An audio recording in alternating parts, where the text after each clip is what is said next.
press the bell icon on the YouTube app and never miss an सभी को जय हिंद दोस्तों, आप सभी का हार्दिक स्वागत है जय हिंद रिएक्शंस पे। आशा करता हूं कि आप सभी लोग बहुत अच्छे होंगे। तो आज हम आपके लिए एक लेटेस्ट, एक इंटरेस्टिंग और एक दमदार वीडियो लेकर आए हैं, जिसमें आप देखेंगे पाकिस्तान की मशहूर पत्रकार महविश नाज को और उनकी स्पेशल गेस्ट होंगी भारत की बेटी और हिंदुस्तानी शेरनी दबंग वकील नाज़िया इलाही खान जी, जो कि ना सिर्फ आज पाकिस्तान को जम के उधेड़ेंगी बल्कि बात करेंगी हमारे प्यारे सनातन धर्म के बारे में। तो ये वीडियो काफी इंटरेस्टिंग होगी, इसे अंत तक देखें और चैनल पे नए हैं तो चैनल को सब्सक्राइब कर दें ताकि हम अपनी लेटेस्ट इंटरेस्टिंग और दमदार वीडियोस लाते रहें।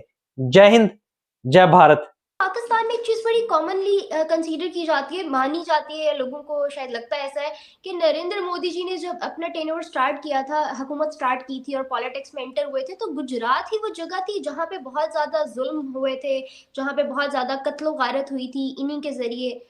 वो सब क्या था? कोई देखिए 2002 की आप शायद घटना के बारे में आप बात कर रही हैं। 20 साल पहले की बात है। 22 साल पहले। मैं आपको करेक्शन भी कर दूंगी because I don't want to hide anything, क्योंकि जब इंसान गलत होता है ना तो उसको छुपाने की और मुंह को छुपाने की कोशिश करता है, पर जब इंसान सही होता है ना तो खोद कर निकालता है। जैसे मैं एक एग्जांपल अभी दे देती हूँ इस बात को स्टार्ट करने से पहले। हमारे भारत में एक चैनल है भारत 24, उसका एक डेस्क कोऑर्डिनेटर है निश्चय मेहता। उसने मुझे फोन करके कहा और मैसेज किया कि उसको पता चला है कि मेरे 5 पति हैं। मैंने कहा प्रूफ दे दो।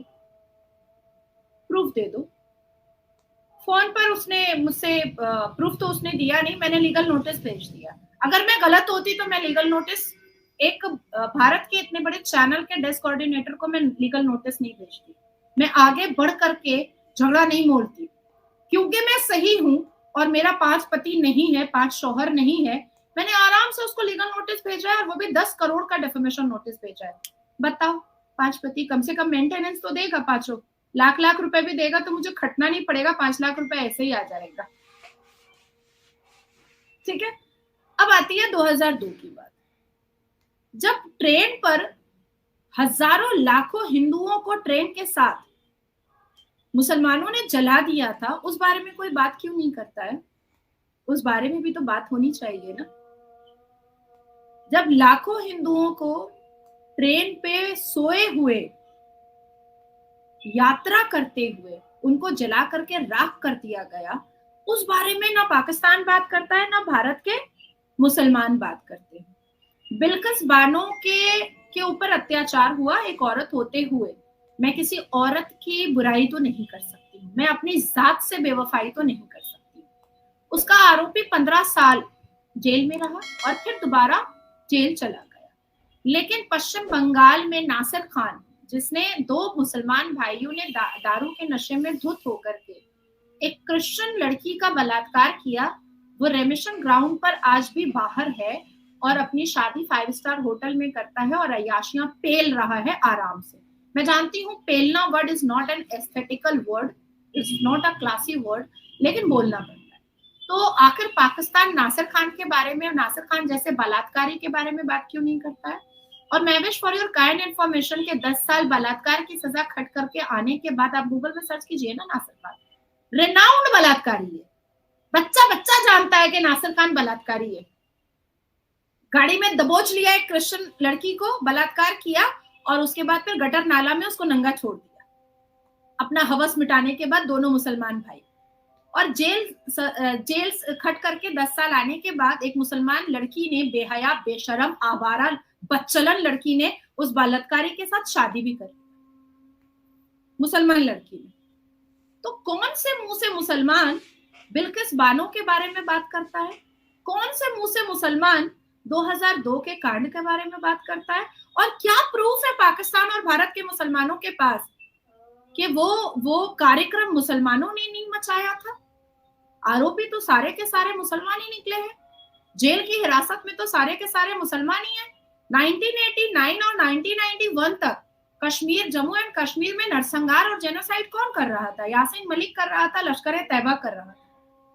हिंदू पंडितों को उनकी ही जगह से उखाड़ करके फेंकने का काम कौन करवा रहा था? बेनजीर भुट्टो आपके यहाँ से करवा रही थी और यासीन मलिक दल्ले की तरह उसके बेनजीर भुट्टो जैसी बच्चलन औरत के आज्ञा का पालन कर रहा था। लश्कर तैयबा दलाल था बेनजीर भुट्टो का। हो सकता है रात में सलवार में घुस जाता होगा बेनजीर भुट्टो के, कुछ तो मिलता होगा, तभी तो बेनजीर भुट्टो का इतना दलाली कर रहा था। अब बात आती है कि 2002 में जितने भी मुख्य आरोपी थे वो जेल की हिरासत में, लेकिन नासिर खान जो सूजन जॉर्डन का बलात्कार किया है वो जेल की हिरासत में क्यों नहीं? बिल्किस बानो के साथ जिसने दुष्कर्म किया था वो 15 साल पहले था और अभी फिर जेल के अंदर, तो वो लोग भी जेल की हिरासत में हैं।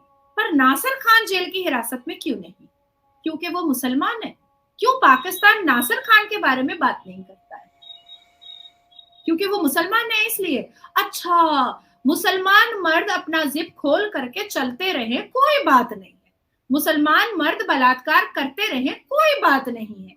और कल ही आपके यहाँ एक औरत के कुर्ते पर अरबी में कुछ लिखा हुआ था, तो सरे बाजार उसका कुर्ता उतरवाने के लिए मुसलमान मर्द खड़े हो जाए एक औरत को नंगा करने के लिए, तो कोई बात नहीं है।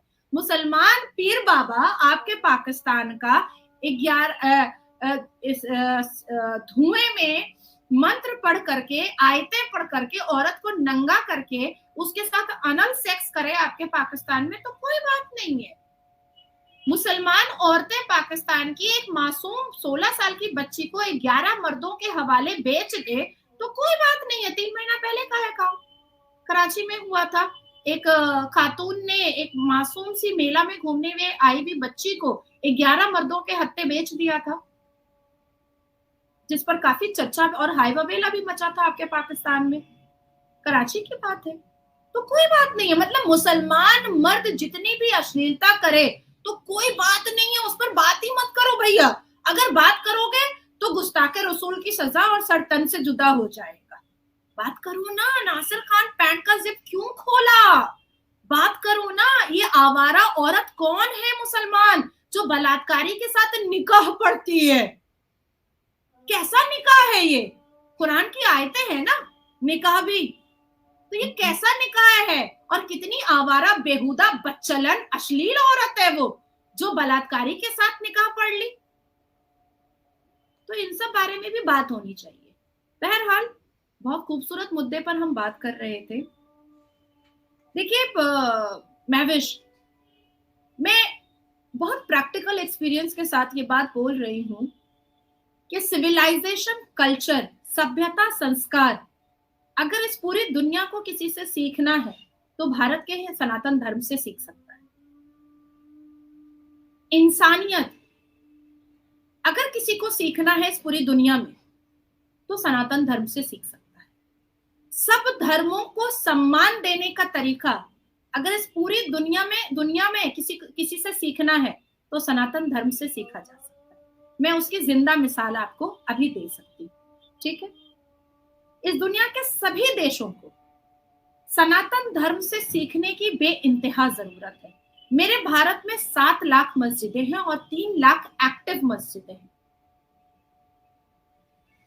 35,000 से ज्यादा चर्चेज हैं मेरे भारत में। हमारे देश के हिंदू अपने राजा राम और अपने भगवान राम के मंदिर को बनाने के लिए 550 साल तपस्या करते हैं, गोलियां खाते हैं, लात जूता खाते हैं और फिर कानूनी लड़ाई भी लड़ते हैं। और जब कोर्ट से फैसला आता है तब भव्य राम मंदिर बना करके वहां पर प्राण प्रतिष्ठा करते हैं।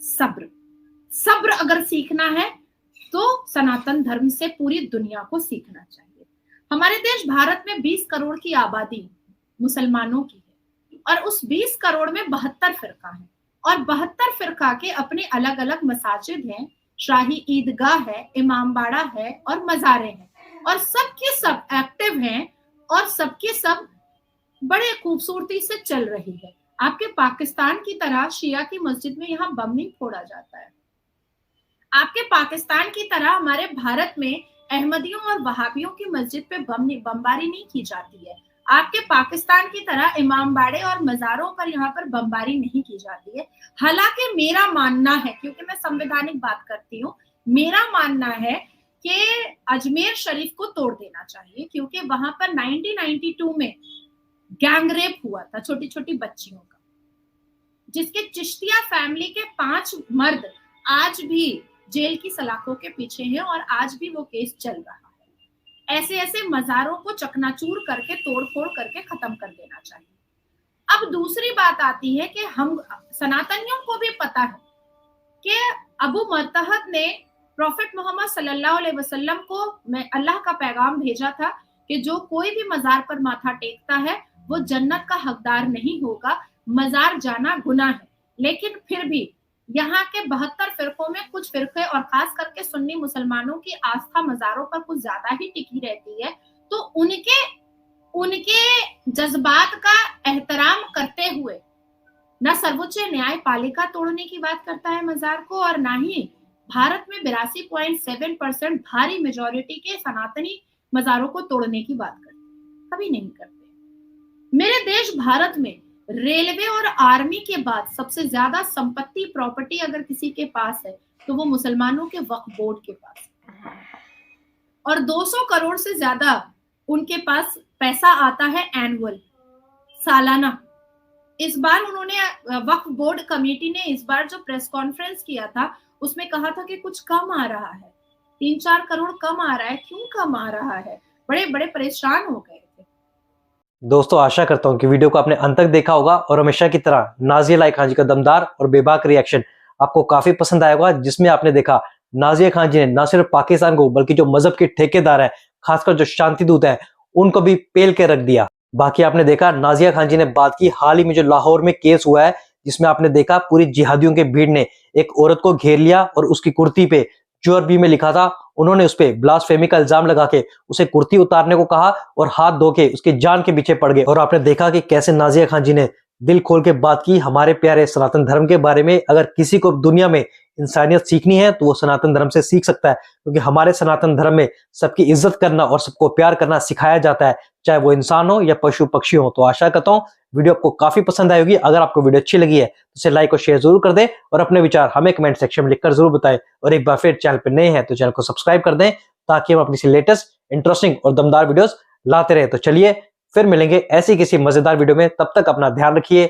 जय हिंद, जय भारत।